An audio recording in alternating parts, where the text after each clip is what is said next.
Hey, what's up? This is Ben from Breaking Benjamin.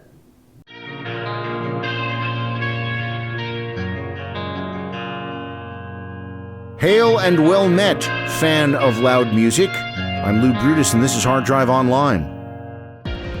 Yeah, I kind of just eased my way back in. I did a couple acoustic shows at a friend of mine's open mic night, and it was just kind of spur of the moment, and that's kind of how I got, like, slowly but surely just back in front of people, back up on the stage, and I didn't want to just dive right into it, so, you know, it was just kind of an evolution, and then it was like, you know, okay, let's do it a little bigger next time, let's do it a little bigger next time, so now we're, like, you know, gearing up to do, like, radio shows and heading out on like a big tour, so it's just like kind of little incremental steps. I do have some health issues, and I basically just got to a point where I can't explore anything health-wise any more than what I have, and so I just decided at that point that, like, okay, I'm at the finish line here. I can either sit here and feel sick all the time, or I can feel sick doing what I love to do and be there for fans, and so that's the path I chose. I've never been a defeated kind of person. I've always been like pushing myself past my own limitations and pushing myself past my own comfort levels. So really it's just a matter of that. It's either like a do or die, or, you know, if I'm gonna go out, I'd rather go out on my feet playing music for people that want to hear it. Well, I wrote this album pretty much by myself. Jason did contribute a riff in one of the songs actually called Defeated, and he wrote another riff in another song called Never Again. But for the most part, I think about 99% of the album I wrote, and then brought those guys on and pretty much just kind of finished it up with them. And it was a great experience. I mean, everybody was on point. We all recorded it together. We did a lot of it in my studio. We did a lot of it in the same studio we did Phobia in, because we really liked that vibe. We wanted to capture that vibe again. And so it was a great experience. Best experience I've ever had doing an album, because it was not only am I sober, but I'm just playing with people that really have a passion for it and are all on the same page, and they know what I expect out of them, and vice versa, and they know what they can expect out of me. And it was just an awesome experience. I have, for the first time, Aaron Brooke and Keith Wallen are singing the background vocals, and that's the first time for any Breaking Benjamin album, because I've always done my own background vocals. So it was just really cool to share that load. I've always, just singing-wise, I've always been the only one. This time it was like, you know, the three of us were there, and it was like, share, I don't feel like singing that part, so you do it. And it was just awesome to be able to allocate it to somebody that not only you can do that, but they do it like perfectly well. So it wasn't doing it with any sacrifice, you know. They're absolutely talented guys. Here's the thing, like, a lot of people like say that I'm the leader, and that I do say that I'm the primary songwriter just because it's a fact, but it's only that way because nobody else did it. And I'm really the only one that did it. It's not that I didn't want anybody to do it, they just didn't do it. So, you know, like, I'm hoping this time around, with the exception of this album because it's already done, and it was already done for the most part before the guys came in to it. But I want other writers. I want other you know, ideas coming in. It's just that they have to be good, you know. That's the only caveat to it. And so with this process, it was the same as Phobia, same as We Are Not Alone, where, you know, I wrote the songs, I put them together in my computer, and I give them to the guys, and they learn them, and, you know, we do a little tweak here and there, but the song basically is what it is.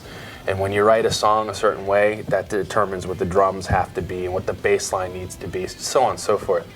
But moving forward with these guys, I'm looking forward to them collaborating a lot more and doing a lot of stuff with them, because they're absolutely phenomenal musicians and songwriters. And there's a difference. I mean, there's guys that are great players that can play anything, and they're really awesome, but they're not really, writing-wise, not your style. I never like to say it's better or worse, just not my style. But these guys are all seem to be on the same page as far as our style and the things we like. You don't know the chemistry is going to work until you actually kind of get together and play. But to find them, it was really kind of easy. The bass player, Aaron Brook, is somebody that I've known for a really, really long time, and he's from the Wilkes-Barre-Scranton area, so when the band was kind of, doing our thing in that scene and getting our start up there, he was right there in his band doing his thing too, so we kind of all knew each other from a really, really long time ago. And then the guitar player, Jason Roush, was in a band called Red, who we toured a lot with. So that's how we met. And then Keith was in a band called Adelaide's Way. Keith Wallen is the other guitar player. He's in a band called Adelaide's Way, and I met him. We toured a lot with them. So, and then Sean was a good friend of ours too that I met a while before we toured, and so it was cool. It was just all guys that were friends. And it was like the first people I think of, we need a guitar player. Oh, what's Keith doing? Or what's Jason? So it's kind of like, let's get us all together and see what happens. And the math worked out, and it was just perfect. It was just like kismet.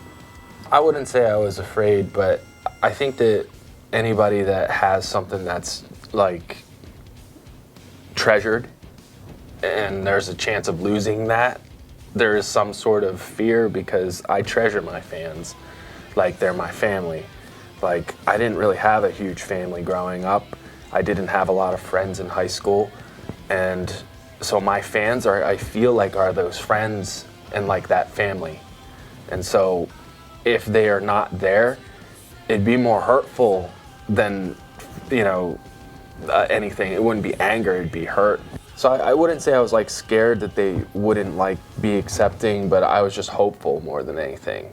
Just really hoping that they would be there, and they are, and I'm just grateful, and everybody in the band is grateful. Yeah, well, we had BreakingBenjamin.com, and then we had the Shallow Bay running at the same time, and the fan site, which was the Shallow Bay, was just like way more happening and way more better.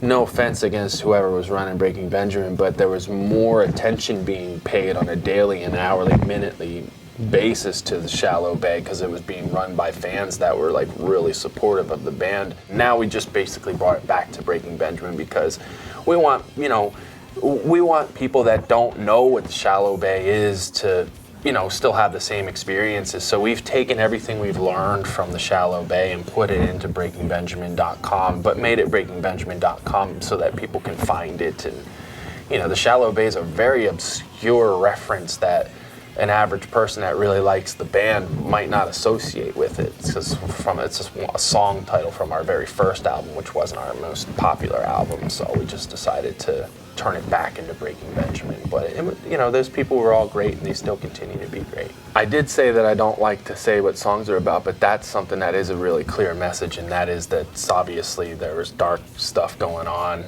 and now we're coming into a better place. And there, you can look into it as far as you want, but that's the basic gist of it, is that the bad stuff led to the good stuff. Of course I could talk about my son. I would have him here right with me right now if I could, but I think he'd be crying and sort of putting a damper on everything and being fussy and slobbering and pooping like they do.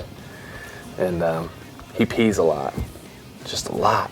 And he only drinks milk, so it's really weird that he pees so much. But yeah, I have a 5-month-old now. His name's Ben, and he's just named after me. He's great. Same typical stuff everybody says. It's different when they're yours, and they're the greatest thing that ever happened to you. Yada yada. I swore I'd never be that guy, but I am that guy. But proud dad. I'm taking him with me. My wife comes with me anyway, and we're taking him on the road with us. My bus driver has already driven a few country artists that have taken their children like their babies, so he's ready.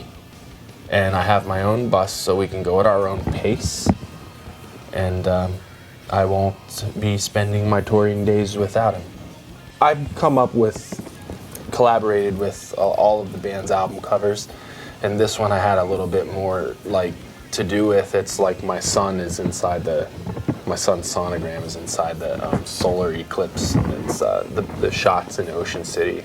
So yeah, it was really cool. It turned out really well. I had a vision for it. We made it happen. So there's nothing cooler than when you have an idea and it gets put in reality completely.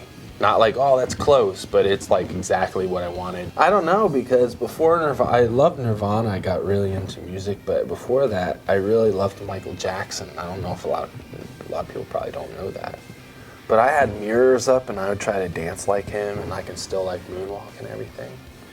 So I really don't know. I guess Kurt Cobain, Nirvana, but that's not necessarily true because I was into Michael Jackson before that. Yeah, every band's had a Spinal Tap moment, and I've had an actual Spinal Tap.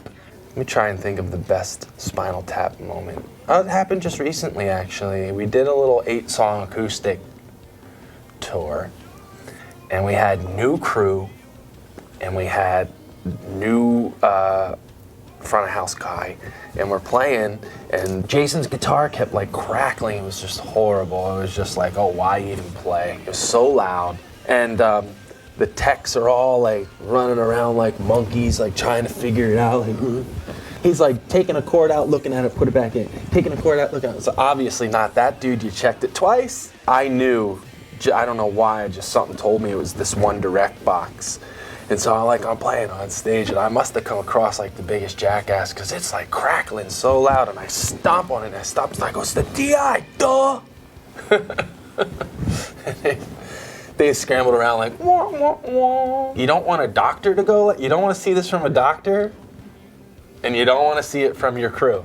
You just don't ever want that expression. You want this. That's what you want, not... Well, I'm just, ever grateful to them, and I'm stoked that they support the band, and we all just are, humbled by how amazing the fans have been, and, we're just hoping that we did a good enough job for them, because that's what it's for. And, thank you so much for supporting Breaking Benjamin, and thank you for supporting Breaking Benjamin, and we're so happy to be back in such a loving environment, and a very supportive environment, and it's just making it, I'm almost tearing up, because it's really been an amazing experience, and I'm more grateful to be doing it than I ever have been. Hard Drive Online is brought to you in part by Napa Auto Parts. Stop by your local Napa Auto Parts store and conquer the job and Napa know-how. If you simply can't get enough Hard Drive, download the official Hard Drive radio app.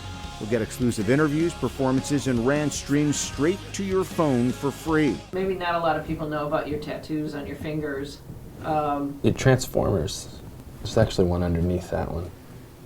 What's the one underneath that one? This one used to be a flower, and I got it covered up by a Decepticon symbol. And then I was like, well, you can't just have a Decepticon symbol, so you got to put an Autobot symbol. So Transformers. More than meets the eye. Can you show it? Transformers. Robots in disguise. Awesome. That's gonna be the clip, and that's it. We have been Burnley in Transformers. Robots in disguise. Appreciate you watching our latest interview with Ben Burnley of Breaking Benjamin. Did you check out his Transformers tattoo? Here's a little fun fact. The band photo is the only one they have so far. It's taken in our studio. Anyway, don't miss a thing. Hit the subscribe button right now. Until we meet again, thanks for hanging with me on Hard Drive Online. I'm Lou Brutus, but if the cops ask, my name's Clarence.